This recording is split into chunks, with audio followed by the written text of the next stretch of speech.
Pada akhir tahun 1944, kedudukan Jepang pada Perang Asia makin terdesak.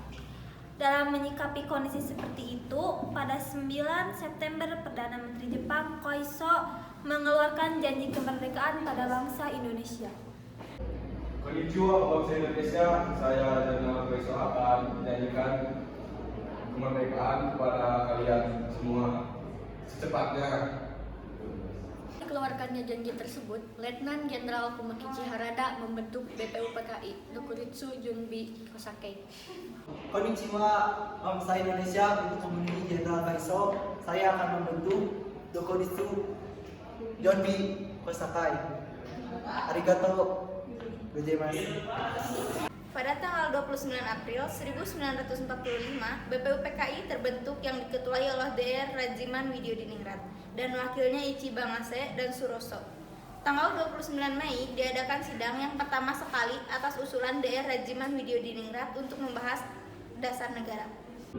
Saudara-saudara, inilah pertama kali kita mengadakan sidang yang membahas dasar negara. Kepada saudara-saudara diminta partisipasinya menyongsong kemerdekaan negara kita ini dengan menyampaikan usulan-usulan mengenai dasar negara. Hari pertama tepatnya tanggal 29 Mei 1945, Mohyamin mengeluarkan pendapatnya mengenai dasar negara.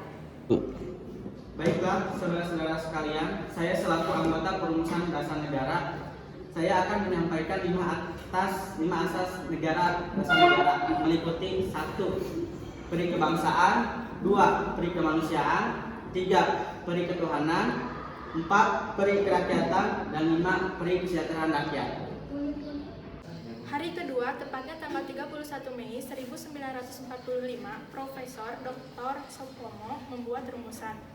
Saudara-saudara, saya akan menyampaikan pendapat mengenai dasar negara dengan rumusan sebagai berikut. 1. Persatuan, 2. Kekeluargaan, 3. Keseimbangan lahir dan batin, 4. Musyawarah, dan 5. Keadilan rakyat. Terima kasih atas usulan Anda. Apakah ada yang berpendapat lagi? Jika tidak ada, rapat ini dianggap selesai. Sidang BPUPKI dilanjutkan pada hari ketiga, tepatnya tanggal 1 Juni 1945. Soekarno mengeluarkan rumusan. Saudara-saudara, saya akan mengusulkan rumusan negara yang bernama Pancasila, yang berisi 1. Kebangsaan Indonesia, 2. Peri kemanusiaan, 3. Mufakat dan demokrasi, 4. Kesejahteraan sosial, dan 5. Ketuhanan yang Maha Esa. Terima kasih atas usulan. Dengan ini saya nyatakan sidang pertama BPUPKI selesai. Pada sidang itu pula dibentuknya panitia kecil dengan Insinyur Soekarno sebagai ketua yang beranggotakan Dr. Andes Muhammad Hatta, Mr. Muhammad Yamin, Mr. Ahmad Subarjo, Mr. A.A. Maramis, Abdul Qadir Mujahir, Wajid Hasim, Haji Agus Salim, Abi Kusno, Curoso. Dalam persidangan yang dilakukan panitia 9 menghasilkan rumusan. 1. Ketuhanan dengan kewajiban menjalankan syariat Islam bagi pemeluk-pemeluknya. 2. Menurut dasar kemanusiaan yang adil dan beradab. 3. Persatuan Indonesia. 4. Dan kerakyatan yang dipimpin oleh hikmat kebijaksanaan dalam pemusyawaratan perwakilan. 5. Serta dengan mewujudkan suatu keadilan sosial bagi seluruh rakyat Indonesia. 6. Rumusan tersebut disebut dengan Piagam Jakarta. Pada tanggal 10 Juli 1945 diadakan sidang BPUPKI yang kedua hingga tanggal 16 Juli 1945.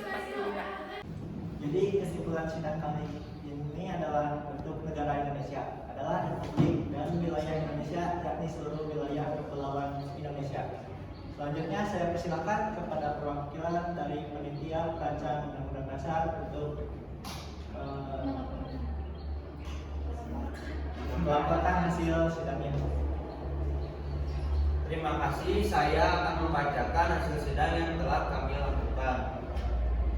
Hasil sidang itu adalah 1. Pernyataan Indonesia merdeka. 2. Pembukaan Undang-Undang Dasar. 3. Undang-Undang Dasar itu sendiri dan batang tubuh Undang-Undang Dasar.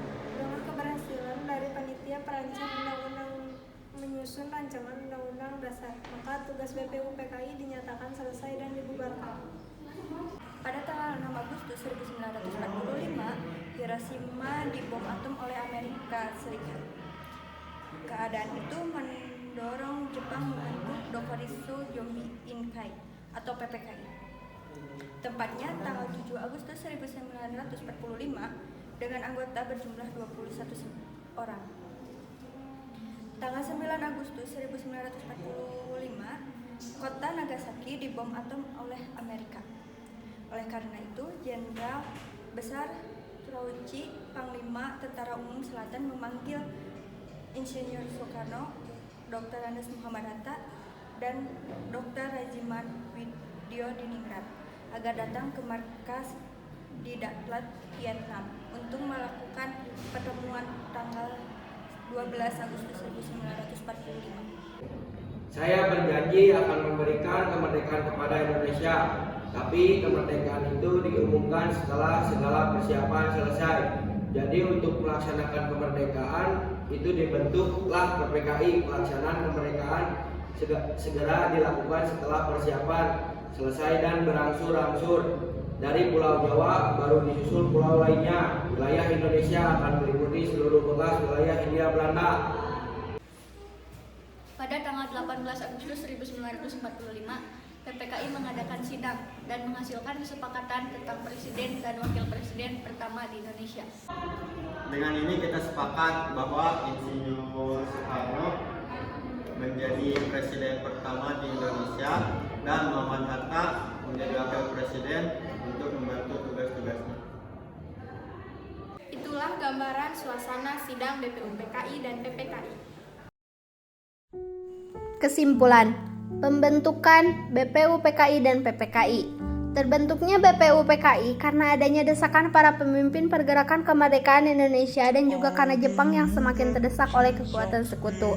Pembentukan BPUPKI ini dimaksudkan untuk melunakkan hati bangsa Indonesia dan untuk mempersiapkan hal-hal penting yang berkenaan dengan segi politik, ekonomi, sosial budaya, dan tata pemerintahan dalam pembentukan negara Indonesia. BPUPKI dibentuk oleh bangsa Jepang tepatnya 1 Maret 1945. PPKI merupakan panitia yang bertugas mempersiapkan kemerdekaan Indonesia setelah BPUPKI selesai menjalankan tugasnya dan dibubarkan. Untuk itu, PPKI dibentuk sebagai pengganti BPUPKI agar kemerdekaan Indonesia dapat segera terwujud. Terbentuknya BPUPKI dan PPKI memiliki arti penting bagi upaya perjuangan bangsa Indonesia. Pintu gerbang kemerdekaan bangsa baru dimasuki semenjak tokoh-tokoh nasionalis dan agama mendapat kesempatan membicarakan kemerdekaan lewat BPUPKI dan PPKI.